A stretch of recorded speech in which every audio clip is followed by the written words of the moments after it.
जय शिवराय बांधवांनो, सध्या जे काही चाललंय का ते इतकं भयानक आहे. कारण देशाचं भविष्य ज्या विद्यार्थ्यावर अवलंबून आहे आणि या सगळ्या गोष्टी त्या विद्यार्थ्याच्या बाबतीतच घडत आहेत. आता तुम्ही बघितला असेल या नीटचा गोंधळ. 3 मे रोजी होणारी परीक्षा पेपर फुटीमुळे लांबली. त्यामध्ये पेपर फुटीचा गोंधळ झाला, विद्यार्थ्यांचं अतोनात नुकसान झालं. त्यानंतर विद्यार्थ्यांच्या आत्महत्या झाल्या आणि त्यानंतर कॉकरोच जनता पार्टीचा जन्म झाला. देशामध्ये या कॉकरोच जनता पार्टीनं काही आंदोलनं केले आणि त्यानंतर जंतर मंतरवर दिल्लीला पुन्हा एकदा या नीटच्या बाबतीत देशाचे शिक्षण मंत्री धर्मेंद्र प्रधान यांचा राजीनामा मागण्यासाठी कॉकरोच जनता पार्टीनं तिथं आंदोलन चालू केलं. तिथं सोनम वांगचुकला आज उचलून नेलं. मात्र त्यांचं जे काही आंदोलन चालू आहे या आंदोलनावर सरकारनं थोडंही लक्ष दिलेलं नाही. त्यांना अगदी उचलून नेऊन दवाखान्यामध्ये उपचार करण्याचा प्रयत्न केला. म्हणजे आंदोलन कशासाठी चाललंय, त्यांचे प्रश्न काय आहेत, त्यांच्या अडचणी काय आहेत, ते कशासाठी या सगळ्या गोष्टी करलेत यावर सरकारनं निव्वळ दुर्लक्ष केलं आहे. आणि ते जे आंदोलन होतं ते देशाचे जे भविष्याचे मोठे डॉक्टर होणार आहेत अशा विद्यार्थ्यांच्या नीटच्या NTA माध्यमातून जे काही पेपर फुटी झाली त्यासाठी धर्मेंद्र प्रधान यांनी राजीनामा द्यावा म्हणून चालू केलेलं आंदोलन. आणि त्याच विद्यार्थ्याच्या बाबतीत ह्या घटना वारंवार घडत आहेत. आता 3 मे परीक्षा कॅन्सल झाली, त्यानंतर 29 जून रोजी ही परीक्षा झाली आणि कालच्या 16 तारखेला या परीक्षेचा निकाल लागला.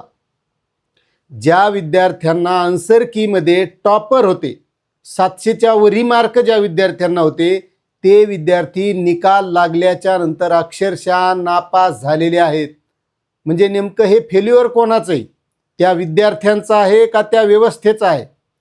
कारण ज्यावेळेस पहिली परीक्षा असते ते चांगल्या प्रयत्नानं चांगल्या मोठ्या उद्देशानं ही परीक्षा देत असतात आणि त्या परीक्षेचा पेपर फुटतो. त्या विद्यार्थ्यांची मानसिकता काय होईल पुन्हा परीक्षा देण्याची वेळ येईल तेव्हा.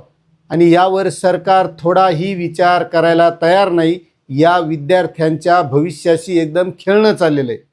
आणि हेच सरकार ज्या रामाच्या नावावर निवडून आलंय त्याच रामाच्या मंदिरामध्ये एवढे चोरी झाली, सोन्याच्या विटा लोकांना दान दिलेल्या, चांदीच्या विटा दान दिलेल्या, तिथल्या दक्षिणा गायब झाल्या, यावर कोणीही बोलायला तयार नाही.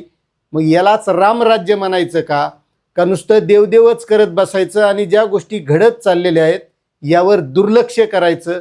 असा हा नुसता राजकारणाचाच घाट घातल्या चालला का, असा सर्वसामान्यांनाही प्रश्न पडला पाहिजे.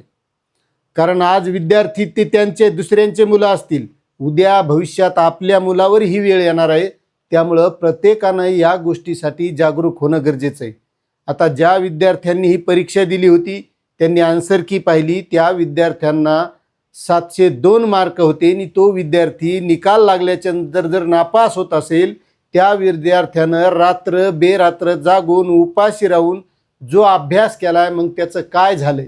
18 तास अभ्यास करून त्या जर विद्यार्थ्याला फक्त 87 गुण पडत असतील तर त्या विद्यार्थ्याचं फेल्युअर हे विद्यार्थ्याचं समजायचं का या व्यवस्थेचं? आणि आपण हे नुसतं बघतच बसायचं का? याचा विचार करण्याची वेळ आज आलेली आहे. नुसतं शैक्षणिक बाबतीत नाही, तुम्ही कोणत्याही बाबतीत या गोष्टीचा विचार करणं ही आज काळाची गरज आहे. बीडच्या वडवणी येथील हुशार विद्यार्थिनी ज्ञानेश्वरी अनिल कुमार पवार हिची व्यथा कोणत्याही विद्यार्थ्याचे काळीज पिळावून टाकणारी आहे.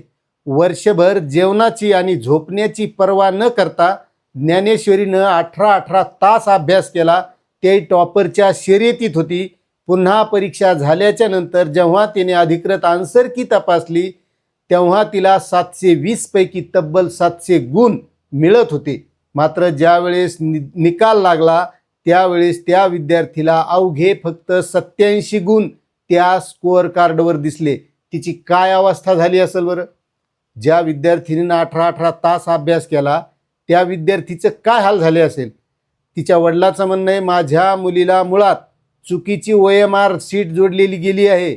आम्ही पूर्ण पुराव्यानिशी सांगतोय की तिच्यावर अन्याय झाला आहे. NTA आम्हा सर्व पालकांना OMR सीट लाईव्ह दाखवावी अशी आर्त मागणी तिची आई मीरा पवार यांनी केलेली आहे. दुसरा एक विद्यार्थी असाच आहे, त्याचा सुद्धा धक्कादायक प्रकार आहे आणि तो सुद्धा बीड जिल्ह्यातला आहे.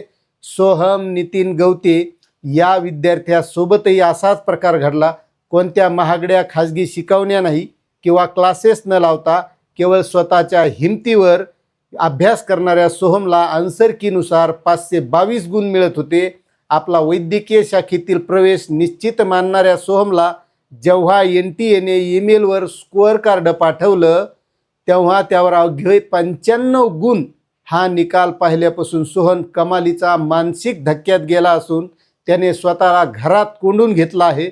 सोहमच्या पालकांनी आता या अन्यायाविरोधात थेट उच्च न्यायालयाचे दरवाजे ठोठावण्याचा पवित्रा घेतलेला आहे.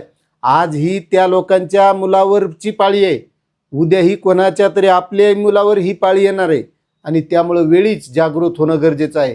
नुसती कॉक्रोच जनता पार्टी आंदोलन करते किंवा सोनम वांगचूक उपोषण करतायत आणि आपण नुसतं सोशल मीडियात त्यांच्या बातम्या बघायच्या, टीव्हीवर बातम्या बघायच्या, इतक्यावरच थांबून चालणार नाही. ही आज नुसती शैक्षणिक परिस्थितीत नाही, नोकरीच्या बाबतीतही याच गोष्टी आहेत. मंदिरं फुटत आहेत, भ्रष्टाचार होत आहेत, रोडचे पुलं वाहून जात आहेत, रोड वाहून जात आहेत, शेतकऱ्यांच्या अनेक प्रश्न आहेत. शेतकऱ्यांना पीक विमा मिळत नाही, शेतकऱ्यांना कोणतीही मदत मिळत नाही, नुसते आश्वासन आहेत. कर्जमाफीचं आश्वासन दिलेलं होतं 30 जूनपर्यंत, आजही त्या शेतकऱ्यांना कर्जमाफीची दमडीच काय यादीसुद्धा लागलेली नाही.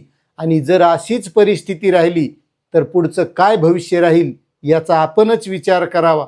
यावर नक्कीच आपलं काय मत आहे नक्कीच कमेंट करावं आणि आपली माहिती आवडत असेल तर चॅनलला सबस्क्राईबसुद्धा करावं.